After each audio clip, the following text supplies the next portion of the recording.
ये offshore oil rig 16 floors ऊंची और 2 फुटबॉल फील्ड्स जितनी चौड़ी है और इसका वजन हैरतअंगेज तौर पे एक एयरक्राफ्ट कैरियर से भी ज्यादा है।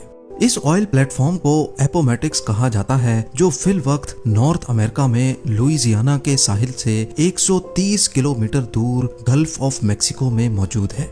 लेकिन इसकी मंजिल का आगाज आज से चंद साल पहले हजारों मील दूर साउथ कोरिया से हुआ था, जहां हजारों वर्कर्स और इंजीनियर्स इस ऑयल प्लेटफॉर्म को बनाने में मसरूफ थे। पूरे 7 सालों की मेहनत के बाद जब एपोमेटिक्स को तैयार कर लिया गया था, तो इंजीनियर्स को एक ऐसा चैलेंज फेस करना पड़ा जो वो अपने कैरियर में पहली बार कर रहे थे। मसला ये था कि इस द्यो कामत स्ट्रक्चर को साउथ कोरिया से गल्फ ऑफ मेक्सिको के लिए रवाना करना था और इसके लिए दुनिया का सबसे बड़ा मेरीन ट्रांसपोर्ट वेसल मंगाया गया। एपोमेटिक्स ऑयल प्लेटफॉर्म को उठाकर इस वेसल पे रखना एक ऐसा टास्क था जिसमें कम से कम 7 दिन लगने थे। लेकिन अचानक उनको खबर मिली कि पैसिफिक ओशन में एक तूफान पैदा हुआ है और इस तूफान ने सुपर टाइफून की शक्ल इख्तियार कर ली है। इस लेवल का टाइफून 20 सालों में एक मर्तबा पैदा होता है। 315 किलोमीटर फी घंटा की रफ्तार से घूमता हुआ ये टाइफून अगले 7 दिनों के बाद किसी भी वक्त साउथ कोरिया के साहिल पर हमला कर सकता है। और ये बात तो हम सबको मालूम है कि सुपर टाइफून जब कहीं हमला करता है तो नुकसान पहुंचाए बगैर नहीं जाता। वर्कर्स, इंजीनियर्स और ट्रांसपोर्ट एक्सपर्ट्स के लिए अब चैलेंज ये था कि इनको 7 दिनों का काम सिर्फ 3 दिनों में करना था। यानी अगर 3 दिनों के अंदर अंदर एपोमेटिक्स ऑयल प्लेटफॉर्म को शिप यार्ड से उठाकर इस मरीन वेसल पे लोड करके रवाना ना किया गया तो सालों की मेहनत एक ही पल में जाया भी हो सकती है।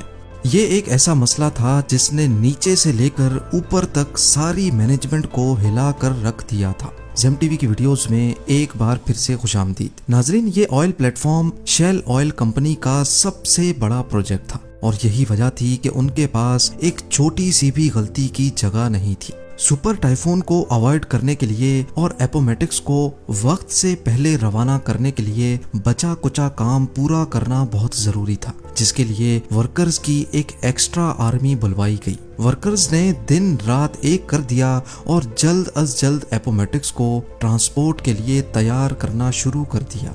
दूसरी तरफ मैनेजमेंट मीटियोरोलॉजिकल एडमिनिस्ट्रेशन से मिलकर सुपर टाइफून की मूवमेंट पर नजर रखे हुए थी। उनको एक उम्मीद थी कि शायद ये सुपर टाइफून अपनी डायरेक्शन बदल ले, लेकिन उनकी उम्मीदों पर तो जैसे पानी ही गुजर गया जब उनको ये मालूम पड़ा कि टाइफून तो पैसिफिक ओशन से सीधा साउथ कोरिया की जानिब बढ़ता जा रहा है। वर्कर्स की आर्मी ने जी जान लगाकर सिर्फ 3 दिनों के अंदर अंदर एपोमेटिक्स का सारा काम कंप्लीट कर लिया और अब बारी थी इस द्यो कामत स्ट्रक्चर को उठाकर फ्लोटिंग डॉक पर रखने की। इस पूरे स्ट्रक्चर का वजन हैरतअंगेज तौर पे 41,000 टन्स बताया जा रहा था।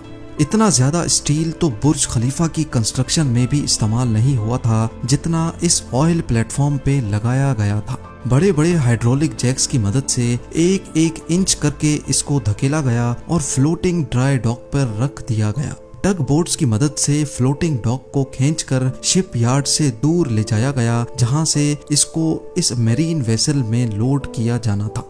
ये दुनिया की सबसे बड़ी मरीन ट्रांसपोर्ट वेसल है जो 98,000 टन्स का वजन आसानी से कैरी कर सकती है और इसी पर एपोमेटिक्स को दुनिया के दूसरे कोने गल्फ ऑफ मेक्सिको तक जाना था।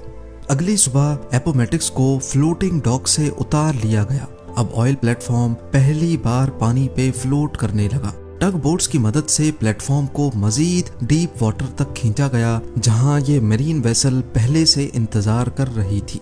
दूसरी तरफ सुपर टाइफून तेजी से साउथ कोरिया की तरफ बढ़ता जा रहा था और मैनेजमेंट के सर पर एक तलवार सी लटक रही थी। अब सुपर टाइफून सिर्फ 48 आवर्स दूर था और जैसे जैसे वो करीब आता जा रहा था वैसे वैसे समंदर में उसकी निशानियां भी उभरने लगी थी।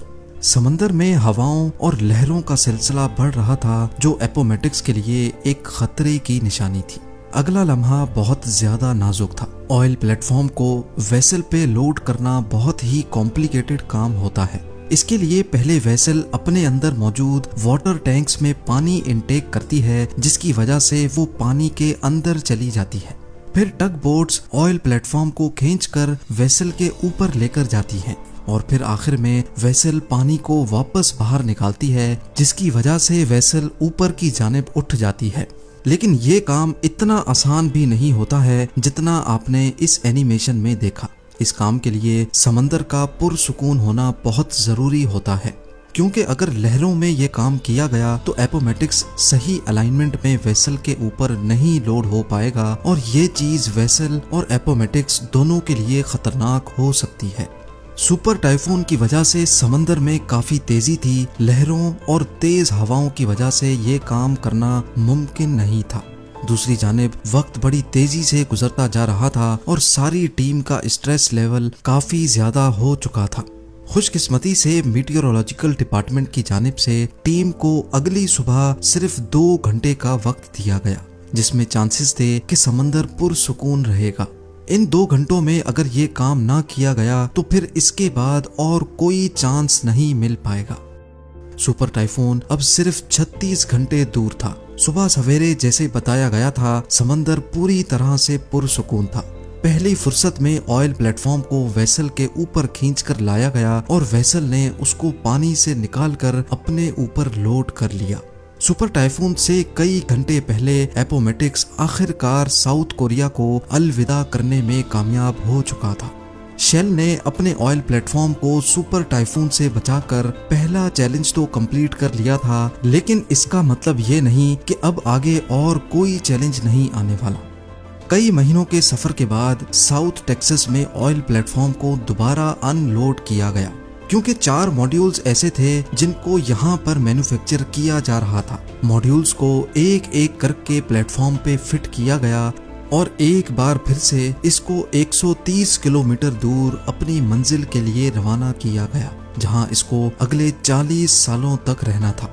पूरे 7 सालों की मेहनत के बाद आखिरकार अब वो घड़ी आ चुकी थी जब एपोमेटिक्स को 30,000 फीट नीचे ऑयल वेल के साथ कनेक्ट करना था। जिस जगह एपोमेटिक्स पानी में फ्लोट कर रहा है, यहाँ समंदर का बॉटम 7,400 फीट डीप है। ये इतनी ज्यादा गहराई है कि इसमें लगभग 3 बुर्ज खलीफा फिट आ सकते हैं। लेकिन जिस ऑयल वेल से एपोमेटिक्स को कनेक्ट करना था, वो हैरान कुन तौर पे इस गहराई से भी मजीद 22,600 फीट नीचे थी। समंदर की इतनी गहराई में पानी का प्रेशर बहुत ज्यादा होता है, जहां पर किसी इंसान का जाना और फिर वहां कोई मिशन अंजाम देना इम्पॉसिबल होता है। लिहाजा समंदर के बॉटम पे ऑयल वेल की ओपनिंग के साथ एपोमेटिक्स को कनेक्ट करने के लिए remotely operated under water vehicle को इस्तेमाल करने का फैसला किया गया। इंस्टॉलेशन क्रू, जो कि एक अलग प्लेटफॉर्म से अंडर वाटर पाइपलाइंस को इंस्टॉल कर रहा था, उन्होंने ROV को क्रेन की मदद से समंदर के अंदर भेजा। ये एक बहुत ही कॉम्प्लिकेटेड काम होता है, जिसमें पाइपलाइन को ठीक ऑयल वेल की ओपनिंग के ऊपर जाकर लैंड कराना होता है।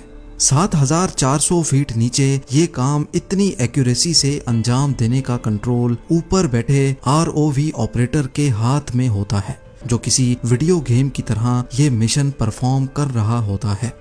खुशकिस्मती से ये काम पहली बारी में ही कर लिया गया। अब बारी थी पाइप को इंस्टॉलेशन प्लेटफॉर्म से एपोमेटिक्स तक ट्रांसफर करने की। इस प्रोसेस को राइजर ट्रांसफर कहा जाता है, जिसमें 4 अलग अलग वेसल्स एक साथ काम करती हैं। पहले एपोमेटिक्स में से एक चेन निकाली गई, फिर ROV ने ये चेन लेकर दूसरी शिप तक पहुंचाई। इस शिप से ये चेन दूसरे प्लेटफॉर्म ने खींच ली और फिर आखिर में एपोमेटिक्स से इस चेन को खींचकर पाइप को अपनी तरफ कर लिया गया। इसके बाद शुरू किया गया ड्रिलिंग का काम। सी बेड से भी हजारों फीट नीचे, लगभग 22,600 फीट नीचे पाइप को ऑयल वेल तक ड्रिल करना था। कई महीनों की ड्रिलिंग के बाद आखिरकार पाइप ऑयल वेल तक पहुंच चुका था। अब बारी थी ऑयल को पंप करने की। इस लम्हे को देखने के लिए पूरी टीम जमा हो चुकी और एक बटन की मदद से ऑयल पंप को ऑन किया गया। 30,000 फीट नीचे से जब पहली बार ऑयल पंप हुआ तो सबके चेहरों पर खुशी देखने जैसी थी। वर्कर्स, इंजीनियर्स और मैनेजमेंट की 7 सालों की मेहनत रंग ले आई थी ऑयल का फ्लो और उसकी क्वालिटी बिल्कुल परफेक्ट थी। आज एपोमेटिक्स हर रोज 1,75,000 बैरल्स ऑयल प्रोड्यूस करता है, जिससे इतना फ्यूल बनाया जाता है जो 40 लाख गाड़ियां एक दिन में इस्तेमाल करती हैं। शेल का मानना है कि अगले 40 सालों तक यानी 2060 तक एपोमेटिक्स इसी तरह ऑयल प्रोड्यूस करता रहेगा। उम्मीद है जेम टीवी की ये वीडियो भी आप लोग भरपूर लाइक और शेयर करेंगे। आप लोगों के प्यार भरे कमेंट्स का बेहद शुक्रिया। मिलते हैं अगली शानदार वीडियो में।